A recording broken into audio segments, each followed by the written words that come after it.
कृपया माहिती अतिशय महत्त्वाची आहे, व्हिडिओ शेवटपर्यंत बघा.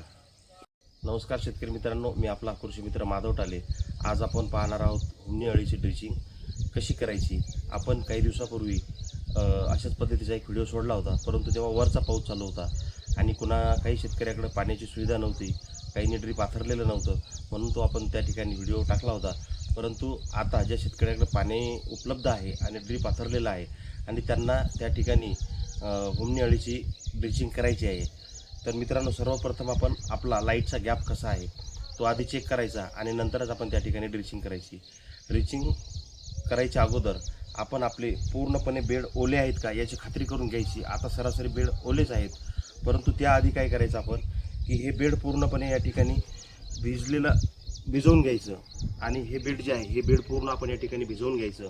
त्यानंतर आपण त्या ठिकाणी 200 लिटर पाण्यामध्ये आपलं ते आणलेलं औषध त्या ठिकाणी व्यवस्थित मिक्स करायचं.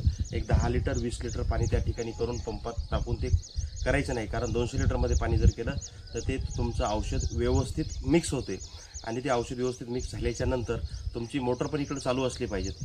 आणि चालू असताना हे बेड तुमचं एवढं भिजल्याच्या नंतर तुम्ही काय करायचं, पंपानं किंवा व्हेंचुरीनं ते 200 लिटर द्रावण तुमचं या 2 तासाच्या मध्ये सोडायचं, 2 तासाच्या मध्ये.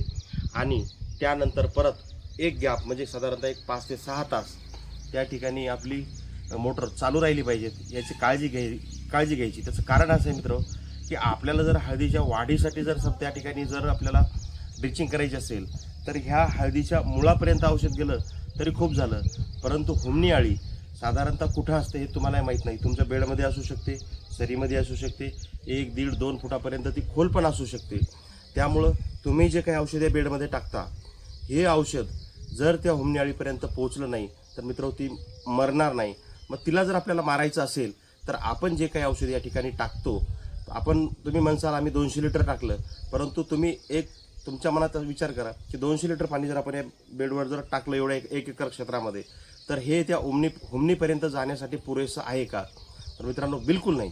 म्हणून आपल्याला काय करायचं आहे की ते 200 लिटर पाणी तर ड्रिचिंग करायचंच आहे, परंतु आपल्याला त्या ठिकाणी वरून पुन्हा मोटर चालू करायची आहे. वरचा पाऊस चालू असला तर ठीक, आणि नसेल तर आपल्याला त्या ठिकाणी मोटर आपली चालू करायची, जेणेकरून जे काही आपण पाणी सोडतोय या पाण्यामार्फत आपण जे काही बेडवर औषध टाकलं हे औषध त्या हुमणी अळीपर्यंत पोहोचेल आणि ती मरेल.